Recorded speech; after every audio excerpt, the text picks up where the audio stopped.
देश न्यूज में आपका स्वागत है। मैं हूं आपके साथ धर्मिष्ठा और आप देख रहे हैं हमारा खास कार्यक्रम।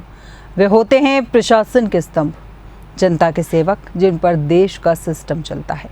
उनके कंधों पर न सिर्फ फाइलों का बोझ होता है बल्कि एक पूरे समाज की उम्मीद भी टिकी होती है। लेकिन जब वही लोक सेवक अपने पर्सनल लाइफ के विवादों में उलझते हैं तो उनके पद की गरिमा पर भी सवाल उठते हैं। वे शासन व्यवस्था की रीढ़ होते हैं। वे वो चेहरे हैं जिन्हें देखकर आम नागरिक भरोसा करता है कि सिस्टम उसके लिए काम करेगा। वे फैसला लेते हैं, अमल कराते हैं और अक्सर मीडिया की नज़रों से दूर रहकर अपने काम में लगे रहते हैं। लेकिन जब वही लोग व्यक्तिगत जिंदगी के उलझे रिश्तों में ऐसे फंसते हैं कि उनकी छवि पर सवाल खड़े हो जाएं, तब पूरी व्यवस्था हिलती है। वे शासन व्यवस्था की रीढ़ होते हैं। वो चेहरे हैं जिन्हें देखकर आम नागरिक भरोसा करता है कि सिस्टम उसके साथ है। व्यक्तिगत जिंदगी में उलझे हुए हैं, उनकी छवि पर कई सवाल खड़े हो चुके हैं। मध्य प्रदेश के एक नहीं बल्कि कई वरिष्ठ अफसर अपने निजी जीवन के कारण विवादों में आए हैं। कभी रिश्तों के टूटने की कहानी, कभी चार शादियों का रहस्य, कभी अपनी ही पत्नी के साथ मारपीट का मामला और कभी कानून के फर्जी कागज बनवाने तक की साजिश।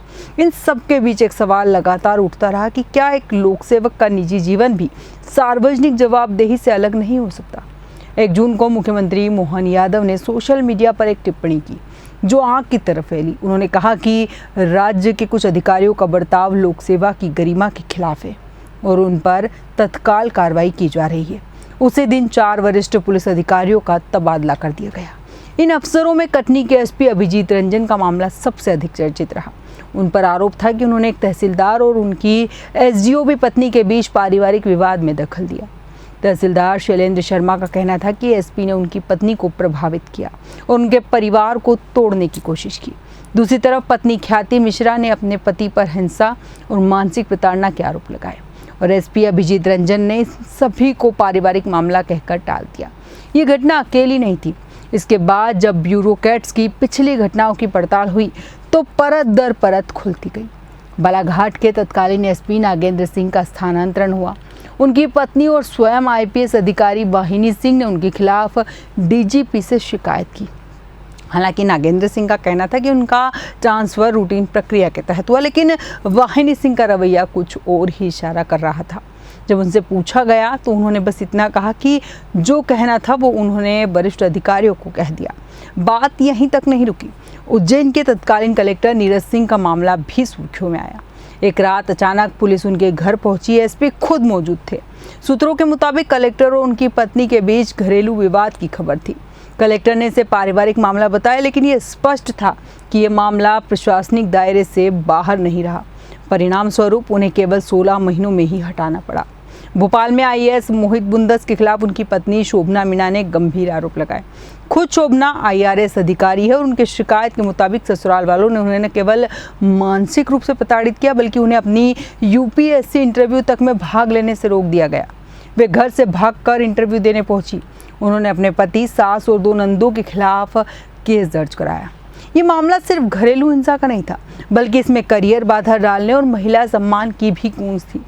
राज्य प्रशासनिक सेवा के अधिकारी संतोष वर्मा का मामला इससे भी विचित्र और घिनौना था। उन पर 4 शादियां करने, युवतियों को झांसा देने और एक विशेष न्यायाधीश के फर्जी हस्ताक्षर से कोर्ट का आदेश बनाने का आरोप था। जब उन्हें गिरफ्तार किया गया तो उनके एक के बाद एक कई विवाहों और छूट की परतें खुलती गई। उन्होंने प्रेम में धोखा दिया, फर्जीवाड़ा किया और सिस्टम को भी ढका। इन घटनाओं की कड़ी में सबसे अधिक चौंकाने वाली तस्वीर थी retired special DG Purushottam Sharma की। उन्होंने अपनी पत्नी के साथ मारपीट की जिसका वीडियो सार्वजनिक हो गया। पत्नी ने उन पर अनैतिक संबंधों का आरोप लगाया था। वीडियो वायरल हुआ, सरकार ने कार्रवाई की और वे निलंबित कर दिए गए। इसके बाद हाईकोर्ट ने उन्हें आदेश दिया कि वे अपनी पेंशन से हर महीने 50,000 रुपये पत्नी को गुजारा भत्ता दें। इन सभी घटनाओं में एक समानता की थी कि पद, प्रतिष्ठा और सार्वजनिक जीवन की सीमाओं को लांघती निजी जिंदगी। सवाल ये नहीं है कि एक अधिकारी का व्यक्तिगत जीवन कैसा है। सवाल ये है कि जब वही व्यक्ति समाज के सामने एक अनुकरणीय छवि लेकर आता है तब उसकी निजी असफलता भी सार्वजनिक चिंता का विषय क्यों बन जाती है। भारत में ब्यूरोक्रेसी केवल कार्यपालिका का हिस्सा नहीं, ये लोक व्यवस्था और सामाजिक अनुशासन की प्रतीक भी है। जब वही व्यवस्था व्यक्तिगत विवादों से डगमगाती है तो जनता का भरोसा भी हिलता है।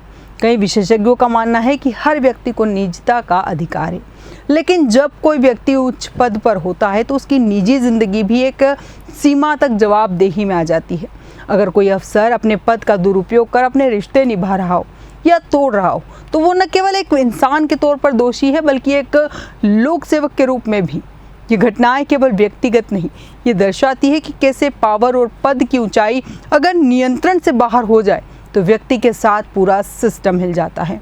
कुछ मामलों में ये भी देखने को मिला कि पुरुष अधिकारी अपने महिला सहयोगियों के खिलाफ साजिशों में शामिल हुए, तो कहीं महिला अफसरों ने वरिष्ठ अधिकारियों पर सुरक्षा की मांग रखी। यह लिंग आधारित असंतुलन और सत्ता के दुरुपयोग का संकेत भी देता है। ऐसे मामलों में कार्रवाई केवल सस्पेंशन या ट्रांसफर से पूरी नहीं होती। इन मामलों का असर समाज में विश्वास और प्रेरणा की भावनाओं पर पड़ता है। जब आम नागरिक ये देखता है कि जिन पर न्याय और अनुशासन कायम रखने की जिम्मेदारी है वे खुद ही उससे भटक रहे हैं तो पूरे सिस्टम की छवि धूमिल हो जाती है। यहाँ ये समझना जरूरी है कि इन अफसरों की व्यक्तिगत विफलताओं को उनके पूरे करियर की पहचान नहीं बनाया जा सकता, लेकिन इनमें आंखें मूंद लेना भी एक बड़ी गलती होगी। समाज को ऐसे मामलों में धैर्य और समझदारी से काम लेना चाहिए। ये देखना होगा कि क्या ये व्यवहार आदतन है या परिस्थितिजन्य। हर ब्यूरोक्रेट को कानूनी ढंग से अपनी समस्याओं का समाधान निकालने का पूरा हक है, पर जब ये विवाद सरकारी सिस्टम में खींचे चले आते हैं तो ये पूरी व्यवस्था पर चोट करते हैं। लोक सेवा केवल एक पेशा नहीं, ये एक उदाहरण होता है, एक प्रेरणा होती है। इसलिए जब कोई लोक सेवक विवादों में आता है तो समाज सिर्फ उसकी गलती नहीं देखता, वो ये भी देखता है कि क्या इस गलती से कोई सबक मिला। इन सभी मामलों में न्यायिक प्रक्रिया अपना काम करेगी, लेकिन एक सवाल हर समय हवा में रहेगा कि क्या ये सिर्फ निजी जिंदगी की गड़बड़ियाँ थी या सार्वजनिक पदों का दुरुपयोग। समाज नायकों से नैतिक आदर्शों की अपेक्षा करता है। यह अपेक्षा अनावश्यक नहीं बल्कि ज़रूरी है, क्योंकि सत्ता और सेवा दोनों में ईमानदारी सबसे बड़ा मूल्य होती है। ये कहानियाँ सिर्फ अफसरों की नहीं है बल्कि उस सिस्टम की है जिस पर पूरा देश चलता है, जहाँ एक पेन से फैसले होते हैं, जहाँ एक गलती से सब कुछ टूट भी सकता है। हर पद के साथ एक जिम्मेदारी जुड़ी होती है और अगर वो जिम्मेदारी पर्सनल विवादों के नीचे दब जाए तो उसे संभालना सिर्फ कोर्ट या सरकार का नहीं, पूरे समाज का भी काम होता है। लोक सेवक केवल कानून के तहत ही नहीं, आदर्शों के दायरे में भी खड़े होते हैं और जब वे उस दायरे से बाहर जाते हैं तो सबसे पहले सवाल उठता है। हमारे आज के खास कार्यक्रम में इतना ही। आप बने रहिए देश न्यूज़ के साथ।